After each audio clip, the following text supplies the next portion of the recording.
They say the sea keeps its secrets, but I know better now. On my first night as the new lighthouse keeper on Gannett's Point, the outgoing keeper gripped my wrist and whispered, "Light only the first 2 lanterns. Never the third."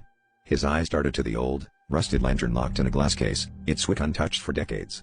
I laughed off his warning, but his trembling hands told another story, and something in the salt-heavy air made my skin crawl.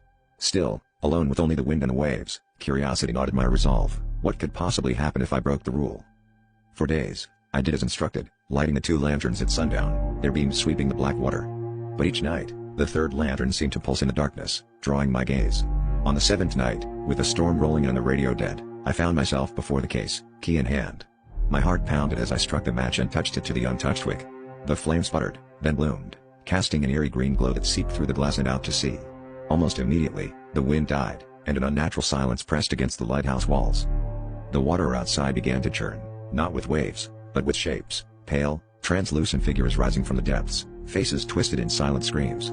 They drifted closer, pressing spectral hands against the glass, their mouths moving in unison, whispering a language I felt in my bones. The air inside thickened, the temperature dropping with each breath. I tried to douse the lantern, but the flame clung stubbornly to life, burning brighter, its light drawing more of the drown to my lonely tower. I realized then what the third lantern truly was, a beacon, not for ships, but for the lost souls claimed by the sea. Their eyes locked onto mine, pleading for release, for vengeance, for company. Now, every night, I hear their voices in the surf, begging me to light the third lantern again. And sometimes, when the fog rolls in thick, I see their shapes waiting patiently at the shore, knowing I'll never leave this lighthouse, because the sea never gives back what it takes.